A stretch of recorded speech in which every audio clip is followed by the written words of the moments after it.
Bueno,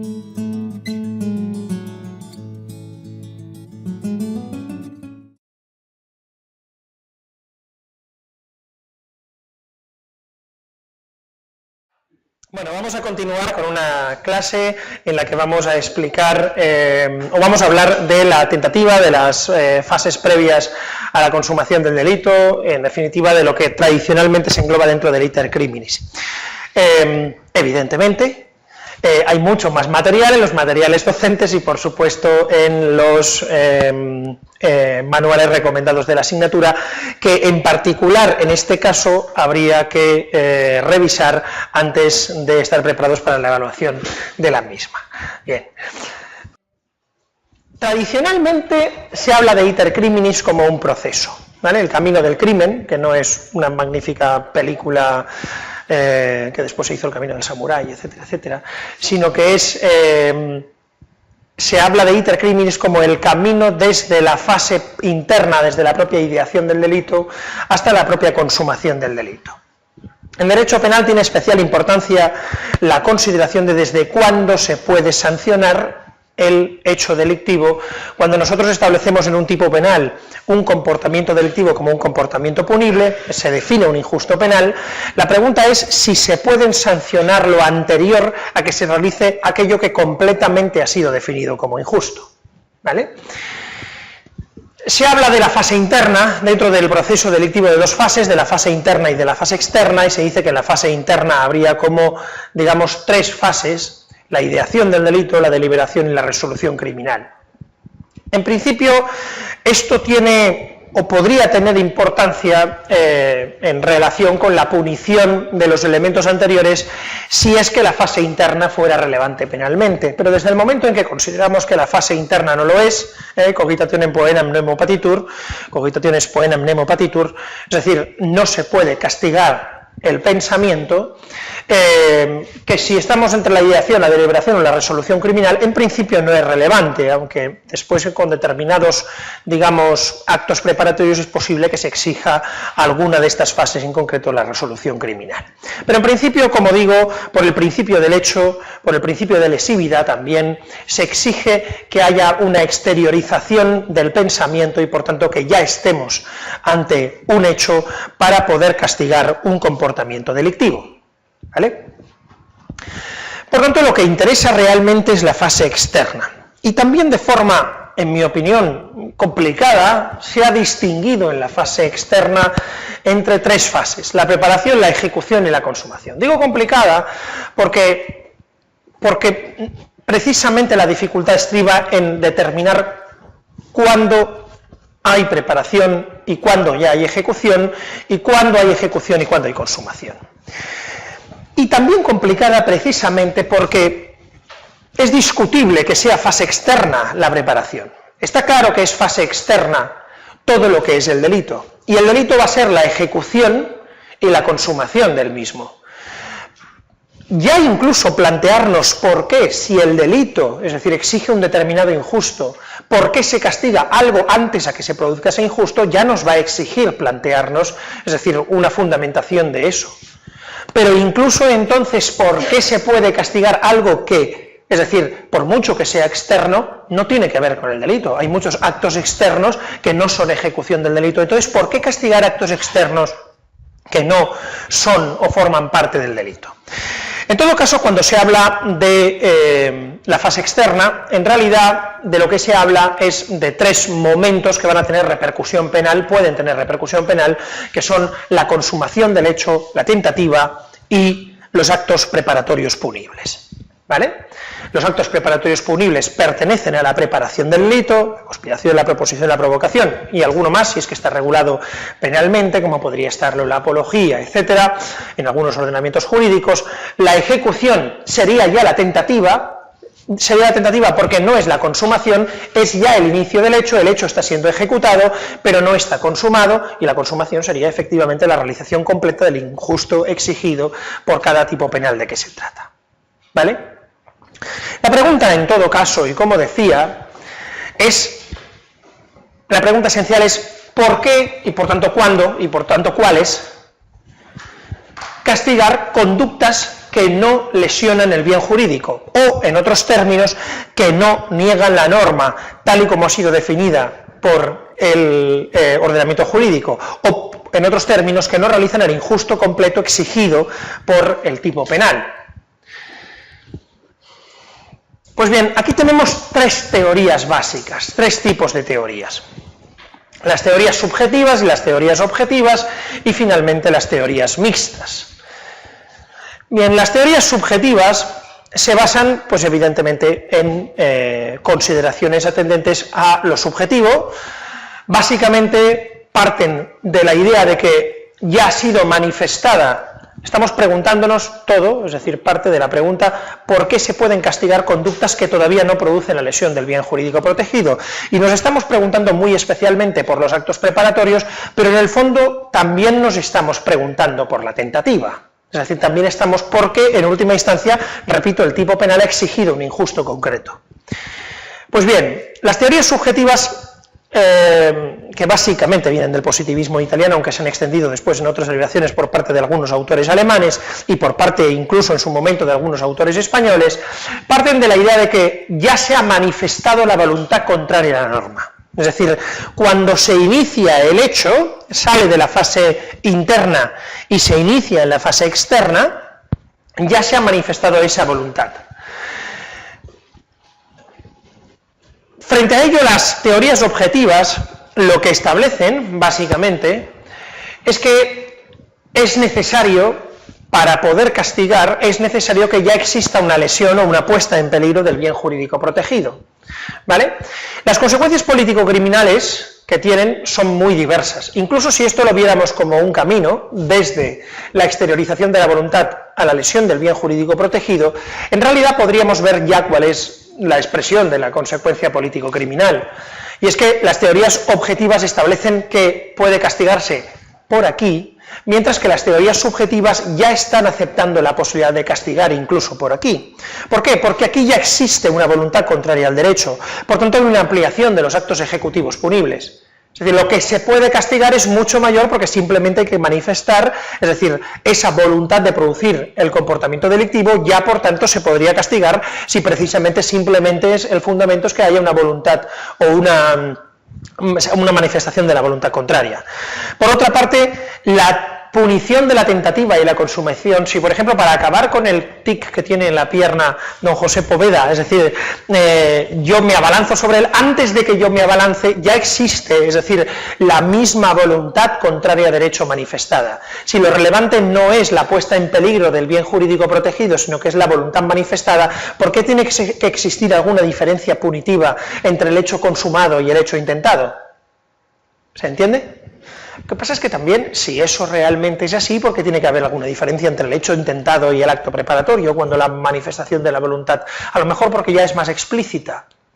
En todo caso, es decir, el tipo que dispara y falla merecería exactamente la misma pena que el tipo que dispara y acierta, conforme a esta visión puramente subjetiva. ¿Vale?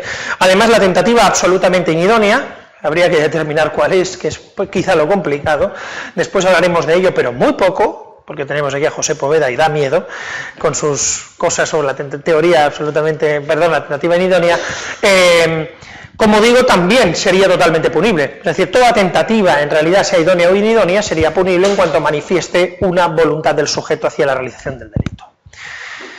Las consecuencias político-criminales de un mantenimiento de una teoría objetiva pura serían, en primer lugar, la impunidad de los actos preparatorios. ¿Por qué? Porque si no hay ejecución, inicio de la ejecución, si interpretamos la ejecución como puesta en peligro ex ante del comportamiento delictivo, si no hay ejecución no se puede castigar nada, no existe injusto. Evidentemente también, conforme a esa teoría, habría una menor punición de la tentativa respecto a la consumación. ¿Por qué? Porque en última instancia no es el mismo injusto el realizar el peligro ex ante que el que se manifieste el peligro ex post en el peligro ex ante, y por tanto, es decir, el injusto es menor. ¿Se entiende? Bien. Y por último, habría impunidad de la tentativa absolutamente inidónea, porque si es absolutamente inidónea, es decir, si desde una perspectiva ex ante nunca ha tenido posibilidad de producir el daño, entonces, es decir, no ha habido realmente un peligro y por tanto sería impune. Por eso, En la actualidad,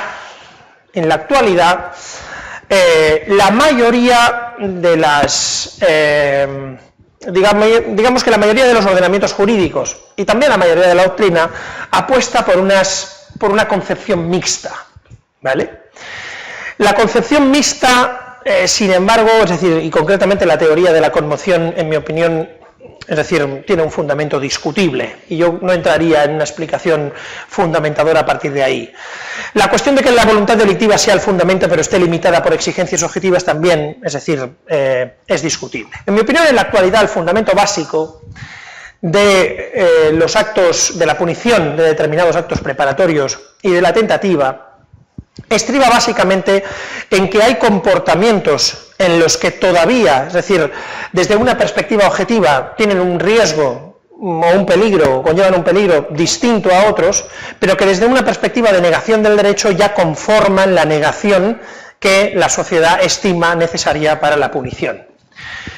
El límite debe ser, evidentemente, el peligro, el límite debe ser la valoración de que el comportamiento corresponde a aquello que el legislador quiere evitar, pero es cierto que hay comportamientos delictivos, especialmente en los que se confirma ya una voluntad, digamos, de negación por parte de los sujetos, en los que ya existe, es decir, esa negación suficiente para que el ordenamiento jurídico sancione.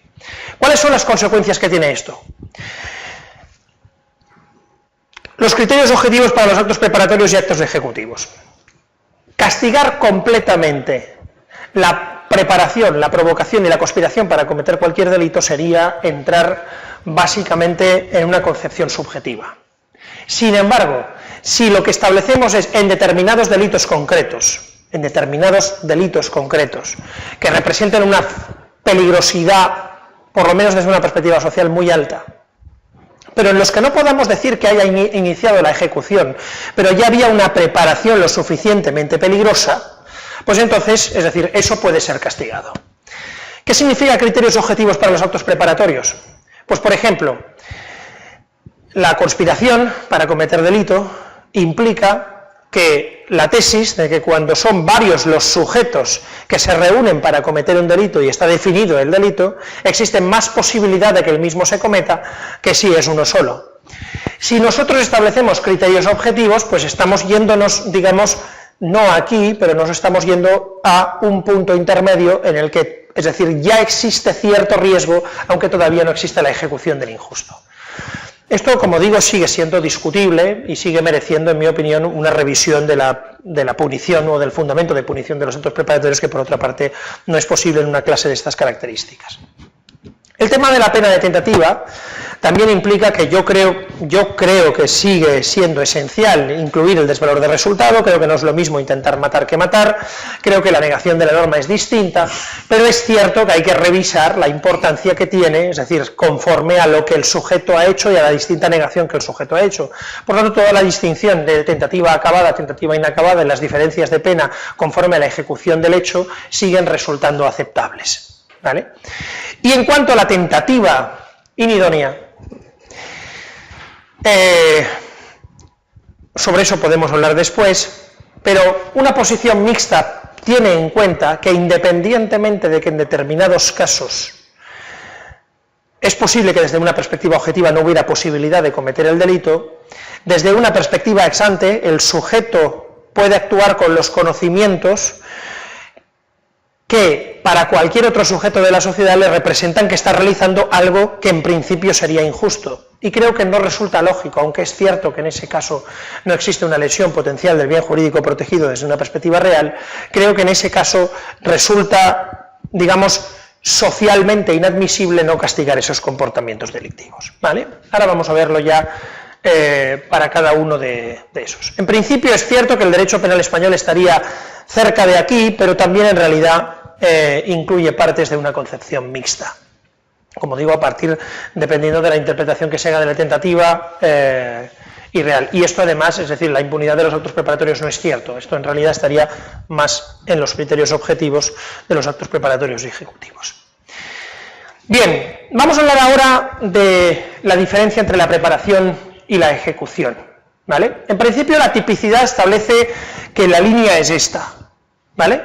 Cuando se da comienzo a la realización de un hecho típico, es cuando ya hay ejecución del hecho, ¿vale? Cuando se realizan actividades externas dirigidas a facilitar su realización ulterior, se está antes de la realización del hecho.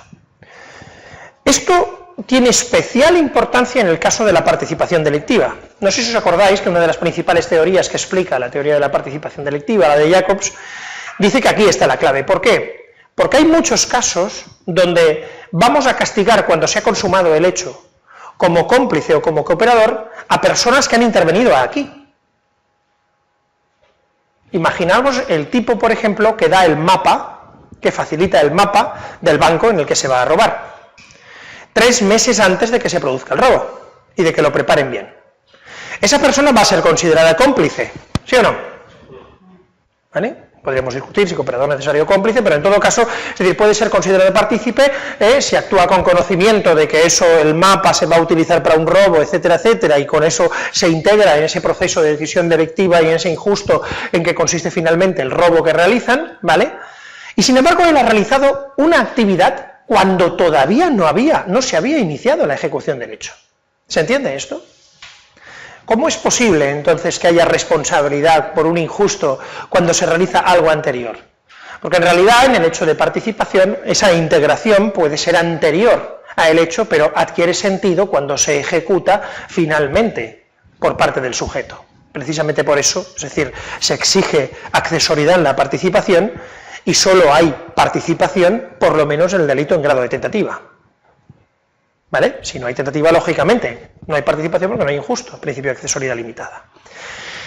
Esta fase, que es la fase de preparación del delito, ¿vale? En principio, como digo, no merece responsabilidad porque no se ha dado comienzo a la ejecución delictiva, ¿vale? La consumación es cuando se realizan todos los actos del tipo injusto, entonces es cuando se entiende consumado. En la ejecución, se inicia la ejecución, todavía no hay lesión del bien jurídico, o en otros términos, no hay la realización del injusto completo, el injusto no se ha realizado de forma completa todavía, pero sí hay una puesta en peligro. Eso es precisamente la tentativa. Sí. Entonces, en el delito que solamente existe una puesta en peligro no habría tentativa, no habría tampoco esto. En los delitos que exigen una puesta en peligro, ¿habría tentativa, sí o no? ¿Por qué no? Porque no puede darse Imagínate que exigen un resultado de peligro. Por ejemplo, conducción temeraria que exige poner en peligro concreto la vida o salud de alguna persona. ¿Cabría la tentativa? Sí. Se le rompe el coche en esa... No lo tengo claro yo.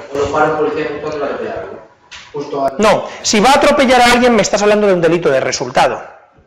Si hablas de conducir temerariamente, ¿cuál sería la tentativa de la conducción temeraria? Un comportamiento no peligroso. Es decir, en efecto, tú lo has dicho bien, la mayoría de los delitos de peligro, los delitos que exigen realmente lo que exigen un peligro, es decir, si exigen un peligro, lo anterior no es un comportamiento peligroso ex ante, y por tanto, es decir, no lo puedes castigar. ¿Vale? Por tanto, por eso, es decir, prefiero, antes que hablar de delitos de actividad y delitos de resultado, centrarnos en el injusto que exige cada uno de los delitos.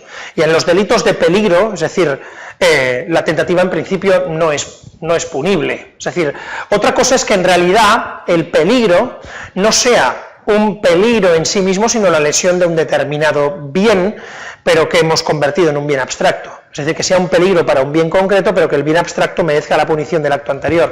Dependería del caso. Pero lo normal es que el delito de peligro, la conducta anterior, no sea una conducta peligrosa ex ante.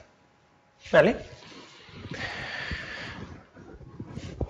La preparación, por tanto, es decir, no ha empezado la ejecución, pero es posible que haya específicamente determinados supuestos establecidos para un delito que permitan la punición de los actos preparatorios. ¿Vale? Esos son los actos preparatorios punibles. Bien, hablando de los actos preparatorios punibles, por tanto, de la conspiración, de la proposición, de la provocación y de la apología para cometer delitos, que son los tradicionalmente denominados actos preparatorios, son, es decir, formas previas a la ejecución del hecho. Hay que decir que hoy en día hay muchos tipos penales que son en realidad actos preparatorios punibles tipificados.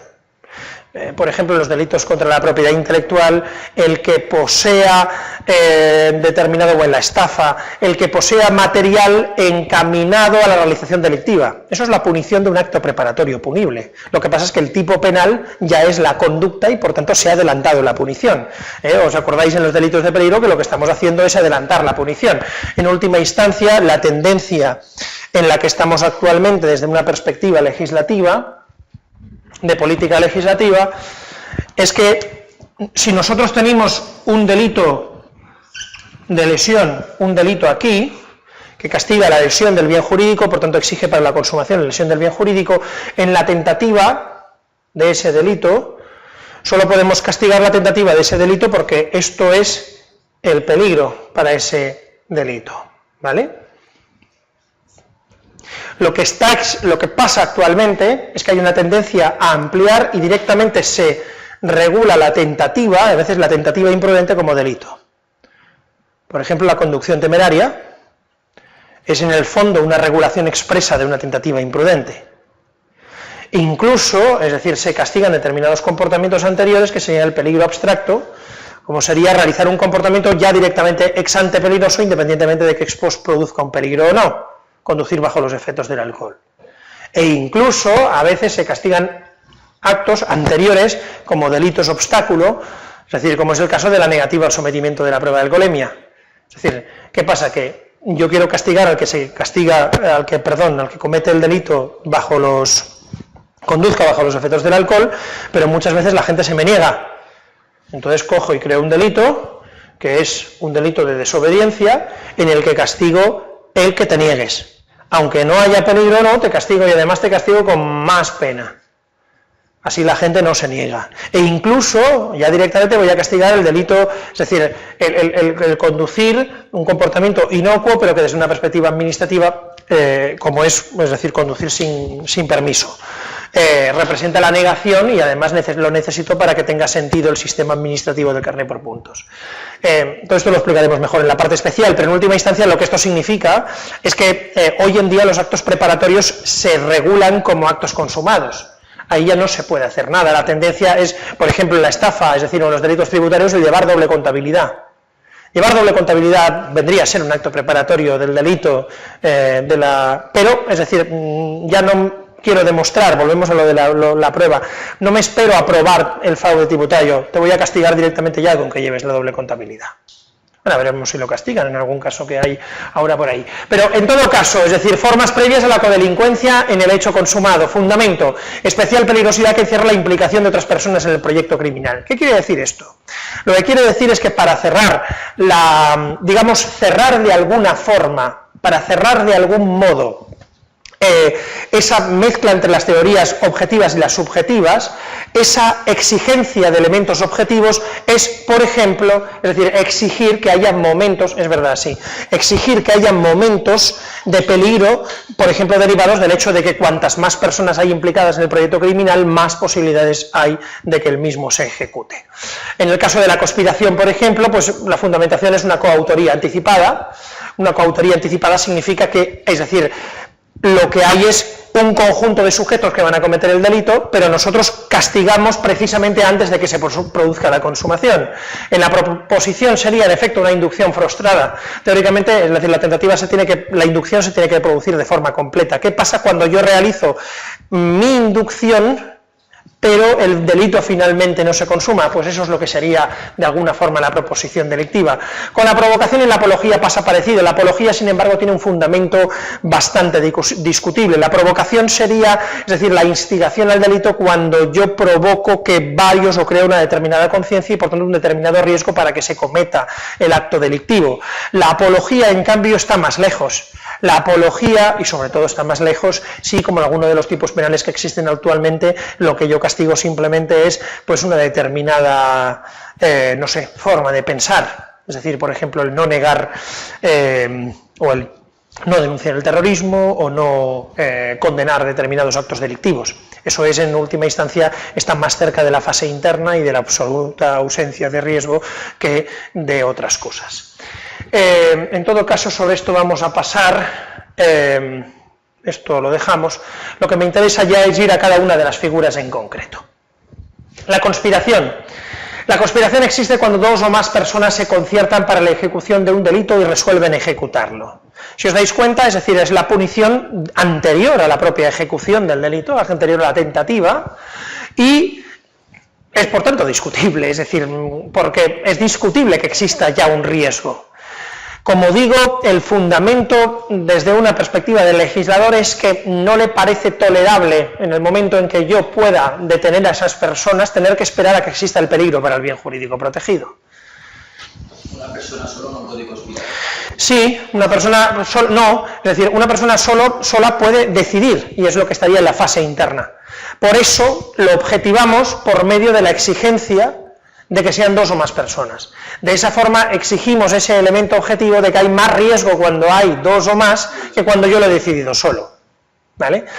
En realidad, es decir, no me extrañaría a mí que dentro de algún tiempo, es decir, pusiéramos la conspiración existe cuando una persona decide ejecutar un delito, pero en ese momento habríamos saltado totalmente ya el paso del cogitationem poenam nemo petitur. Ya habríamos decidido castigar el pensamiento. Aquí hemos decidido que esto no es castigar el pensamiento porque lo han pensado varios. Y por tanto, al pensarlo varios existe más posibilidad de que se ejecute. Yo sigo insistiendo en que esto merecería una reflexión mayor, pero que esa reflexión evidentemente no se puede tener aquí. Una coautoría anticipada no es necesario contribuir como coautor. Esto no lo voy a explicar porque es más complicado. En todo caso, tienen que concurrir dos o más personas que reúnen las condiciones para ser autores y tienen que tener una resolución ejecutiva, es decir, realmente tienen que estar, ¿os acordáis de las tres fases en la fase interna? ¿Vale? Pues tienen que estar en la tercera, tienen que tener ya la decisión firme de cometer un delito concreto, ¿vale? Esto lo que significa, sobre todo en que todos coautores, lo que significa es que no cabría que uno le dice, oye, ¿tú me prestarías el arma si decido matar a otro? Sí, eso no sería, es decir, conspiración, porque dar el arma no sería coautoría, no sé si me explico, ¿vale? Tiene que ser que, ¿matamos a fulano? Sí, vale, ¿tú qué haces? No, yo me quedo en casa, no, tío, cabrón, no, eso no sería, ¿vale? No, yo, vamos y sí, yo consigo la información, entonces sería que todos pudieran ser declarados autores, ¿vale? La proposición, pasando muy por encima, evidentemente, pero con la información básica que necesitáis, existe cuando el que ha resuelto cometer el delito invita a otra u otras personas a ejecutarlo. Si os dais cuenta, la diferencia entre la conspiración y la proposición, ¿cuál es? Estos son cómplices, pero son coautores. En realidad, es decir, podríamos decir que la conspiración exige que varios lo cometan como coautor, y aquí que sea uno el que haya resuelto cometer el delito.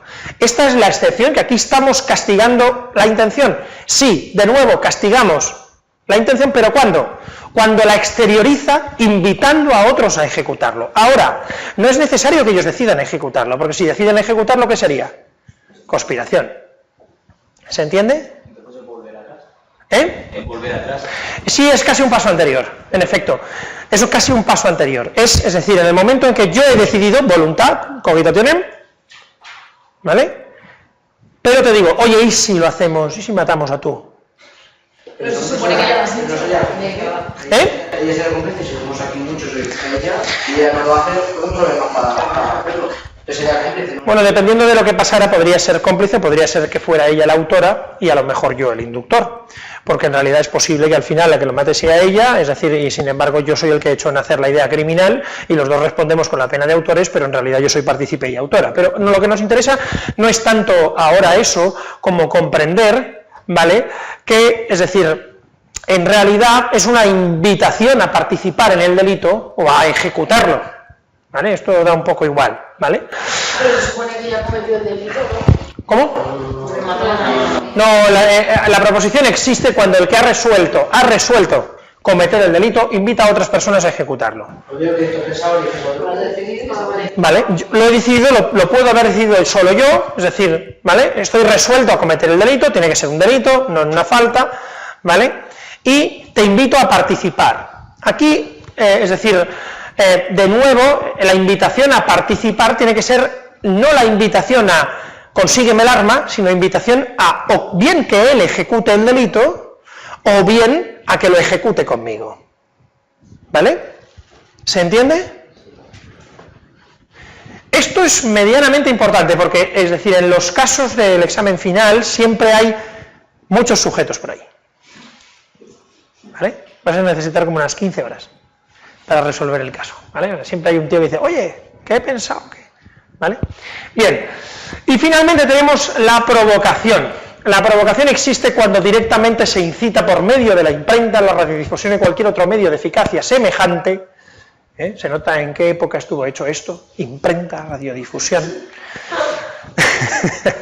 la piedra.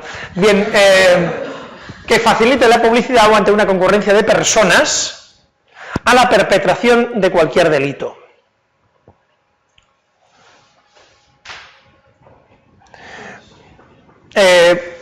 Quería hablar ya de la apología. Lo hacemos después. En todo caso, ¿cuál es la diferencia con las anteriores? ¿Hay una resolución delictiva? ¿Hay una resolución delictiva por parte del sujeto? No. No hay una resolución delictiva. No es que el sujeto ha decidido cometer el delito, es que incita a otros a que lo cometan. ¿Vale? ¿Y esto no entraría en contradicción con la libertad de expresión? El asalto al Congreso sería una provocación. ¿La exhibición? ¿La manera en que lo...? Bueno, no lo sé, tendría que ver el caso, que eso es lo que se dice, pero evidentemente de lo que se está hablando es de una incitación a una actividad delictiva. ¿Por qué esto puede ser punible? ¿Y por qué, es decir, no, según considera el legislador, no entra en conflicto con el principio de libertad de expresión? Porque se utiliza un medio de eficacia, es decir, colectiva. En este caso no es, oye, hay que entrar al Congreso y matar a un diputado. Eso, es decir, hay que. ¿Por qué no haces eso? Eso no es una inducción en sí, podría ser una inducción en el caso de que una persona, es decir, decida finalmente cometer el delictivo, se hace nacer la voluntad criminal por medio de un comportamiento que realmente tenía la capacidad para integrar esa decisión delictiva, crear esa decisión delictiva en el sujeto que la realiza. En este caso se realiza sobre una colectividad de personas, es decir, la inducción frustrada no vale, sino que tiene que ser inducción, en este caso, sobre una colectividad de personas, ¿vale? Si es sobre una colectividad puede valer, mediante un medio público, y lo más importante, y esto es lo importante, tiene que ser una incitación directa a realizar uno o varios delitos en concretos. ¿Acabemos con los políticos? No vale. No vale.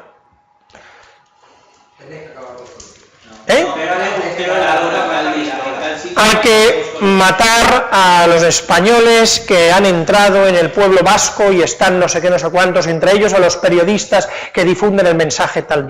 Ahí ha habido condenas de incitación. ¿Por qué? Porque es directa, ¿vale? Es directa a realizar uno o varios delitos en concreto.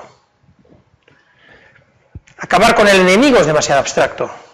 Pero si me identificas quién es el enemigo, ya hay una incitación concreta a cometer el delito. ¿Me explico? No es fácil de establecer la diferenciación, pero sobre todo menos fácil es establecer la diferenciación con lo que es la apología.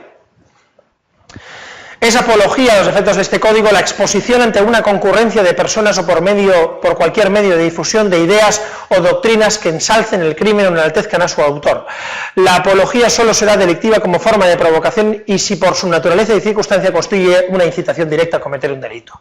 ¿Esto qué significa? Que en realidad en el Código Penal no castigamos la mera apología, sino que solo se castiga la provocación y solo cuando esté específicamente regulada. La apología sería anterior. La apología sería la exposición de las ideas, pero no concretamente la incitación a la comisión delictiva, ¿se entiende? Se exige para que haya sanción de este acto preparatorio que sea una forma de provocación a la perpetración de un delito concreto. ¿No es similar al terrorismo? Existe algún delito en el Código Penal, no recuerdo ahora el precepto, pero existe uno de los preceptos que castiga precisamente una forma muy similar a lo que sería una apología. Sí, y existen otros preceptos en el Código Penal que podrían estar cerca de la sanción de los pensamientos. ¿Se entiende lo que es la provocación para cometer delito? ¿Se entiende? Bien. La conspiración, proposición y provocación, por tanto, es decir, en los tipos en los que estén regulados, en los delitos de terrorismo, por ejemplo, es decir, están regulados la conspiración, la proposición y la provocación, el homicidio, bla, bla, bla, las formas preparatorias en los delitos en los que esté regulado expresamente se pueden castigar. Pero si no, solo se castiga cuando haya ejecución del hecho. ¿Y cuando se inicia la ejecución del hecho? Con la tentativa, ¿vale? Antes del Código Penal del 95 existían dos figuras, el delito intentado y el delito frustrado. No sé si os suena de algo. En la actualidad lo que ha sucedido es que la tentativa, digamos, se ha ampliado y ha acogido, digamos, a la propia frustración. En realidad no hay mucho cambio porque la frustración tenía una diferencia de pena, pero la tentativa también tiene una diferencia de pena según el grado de ejecución del delito, etcétera, etcétera, ¿vale? Que generalmente se relaciona, aunque estrictamente el Código Penal no establece ese criterio de diferenciación, con la tentativa acabada y la tentativa inacabada. Aunque no lo hagan, de alguna forma se asume por parte del Tribunal Supremo que la tentativa acabada generalmente pues tiene una reducción de 1 grado, la tentativa inacabada puede tener una reducción de hasta 2 grados. Bien, hablemos de la tentativa, de la parte objetiva y de la parte subjetiva de la tentativa. La tentativa, digamos, tendría 3 elementos, 2 elementos positivos y un elemento negativo. Los elementos positivos son la parte objetiva y la parte subjetiva, el elemento negativo es que no tiene que haber un desistimiento, ¿vale? Los elementos positivos, la parte objetiva. ¿Qué es la tentativa desde una perspectiva de fundamento? ¿Qué es? Empezar a concluir Un peligro ex ante, pero no un resultado después. Vale. La realización del peligro ex ante. ¿Vale? Tiene que haber una puesta en peligro, una puesta en peligro, tiene que ser una puesta en peligro real, es decir, en la inmediatez temporal, en el momento, es decir, por eso ya hay comienzo de la ejecución, porque estamos definiendo el comienzo de la ejecución como la realización de la puesta en peligro, por tanto, es tautológico, ¿vale? Tiene que haber, adiós, una ejecución, por tanto es una ejecución parcial, ¿vale? Y no se realiza completamente al injusto. ¿Cuál es la parte subjetiva? La parte subjetiva es la resolución de consumar el delito dirigido a la realización de la totalidad de los elementos del delito consumado. ¿Esto qué significa? Significa que aquí tiene importancia la dirección de la voluntad o la intención. Significa que lo que realmente aquí tiene importancia es que el sujeto tiene conocimiento y actúa de que con su actuar se va a producir y que por tanto, es decir, forma parte de la imputación del sujeto esa voluntad o ese control sobre lo que va a hacer que en efecto se produzca un resultado. Es decir, no solo tiene que haber un conocimiento del riesgo que yo estoy ejecutando, sino que para aquella tentativa tiene que haber un conocimiento de que ese resultado se va a concretar en la muerte de la persona, por ejemplo, para diferenciar la tentativa de lesiones de un homicidio consumado, ¿vale?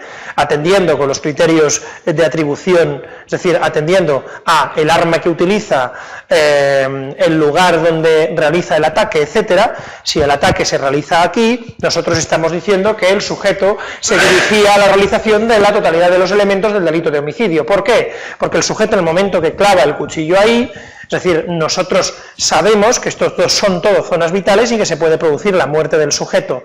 Por tanto, no es necesario que el sujeto desee la muerte. No, para aquella tentativa es necesario que el sujeto se representa que con su acto se puede producir la muerte del sujeto y actúa con conocimiento y con control. Por tanto, actúa con voluntad.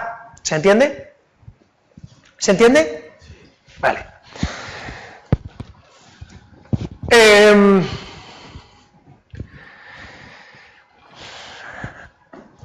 Y entraríamos en el tema de la tentativa inidónea, que también, como lo explicamos y además estamos muy cansados, lo vamos a dejar prácticamente aquí, ¿vale? La tentativa inidónea es la tentativa o aquellas acciones que no producen el resultado, pero porque desde un primer momento no eran capaces de producirla. Hay acciones que son capaces de consumación y acciones que no lo son. En realidad, esto, es decir, ya es discutible. ¿Por qué? Porque en realidad ninguna acción que sea tentativa es capaz de consumación. Y desde una perspectiva abstracta, es decir, es absurdo decir que hay acciones que son capaces de consumación y hay acciones que no son capaces de consumación. Ninguna tentativa es capaz de consumación. Ninguna, absolutamente ninguna. Lo que pasa es que desde una perspectiva, digamos, hipotética, hay acciones que desde el punto de vista de la representación que tiene el sujeto, pueden producir el resultado y hay acciones que no. Eso tampoco nos aporta mucho. Si en cambio lo que ponemos es el punto de vista de, digamos, el punto de vista del espectador objetivo o del hombre medio, hay acciones que el sujeto cree que pueden realizar, pero que el hombre medio diría no pueden producir el resultado. Y hay acciones que sí, que son inidóneas, bien por el sujeto que los comete, bien por los medios o bien por el objeto. El sujeto que los comete, yo intento prevaricar, bueno, yo sí que puedo prevaricar porque soy funcionario público, pero José Poveda intenta prevaricar, no es funcionario público, no puede por el sujeto. Por los medios, por el objeto. En realidad, la tentativa inidónea es aquella tentativa en la que, es decir, realmente, tal y como se produce la acción, no se hubiera podido llegar a producir nunca el resultado, aunque el sujeto se plantee que sí.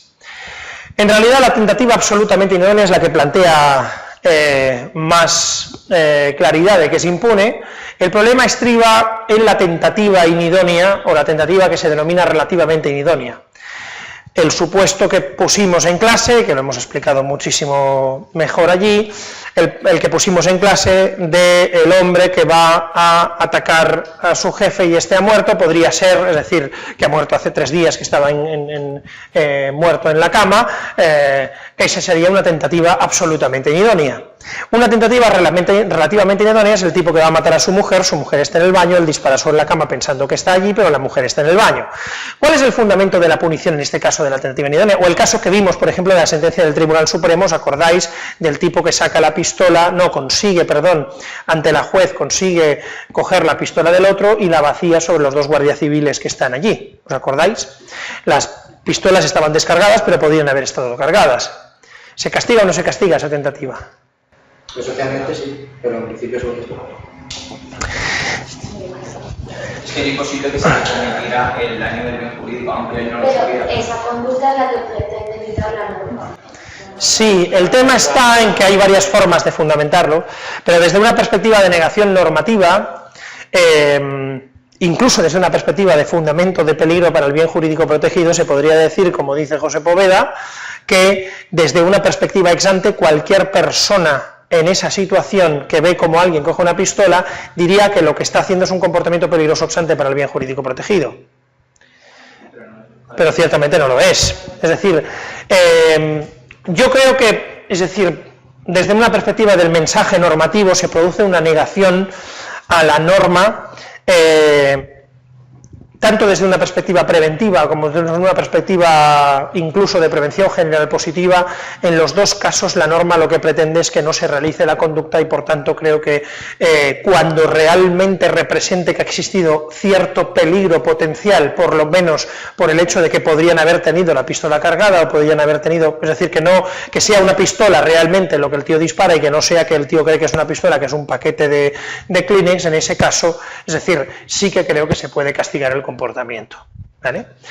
Y nos queda por ver simplemente la cuestión del desistimiento y el arrepentimiento espontáneo, que también lo hemos analizado mucho más en clase, que es la regulación que hace el artículo 16.2, que dice que será exento de responsabilidad penal por el delito intentado quien evite voluntariamente la consumación del delito en el caso de que desista de la ejecución ya iniciada, ¿vale?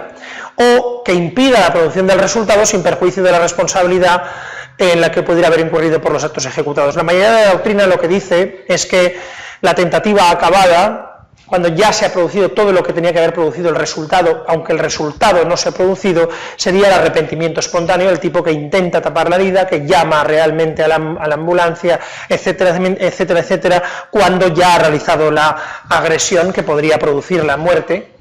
Y la tentativa inacabada sería el desistimiento, cuando el tipo ha iniciado la ejecución, pero, es decir, intenta evitar los efectos del mismo, el tipo que ya ha puesto la bomba y que entonces empieza a sacar la gente del sitio para que no estalle finalmente si estalla la bomba por los delitos que fueran, es decir, por los delitos que fueran ya consumados, es decir, se le castiga, es decir, por las muertes que haya, por las personas que no pueda salvar, se le castiga, pero por las tentativas de los otros no se le castigaría. ¿Vale? El fundamento político criminal, como sabéis y como ya expliqué en su momento, estriba básicamente en intentar dar la oportunidad a aquel que controla las fuentes de riesgo, que puede ser incluso el propio delincuente, de evitar la lesión del bien jurídico, que es la auténtica finalidad, se supone, del derecho penal.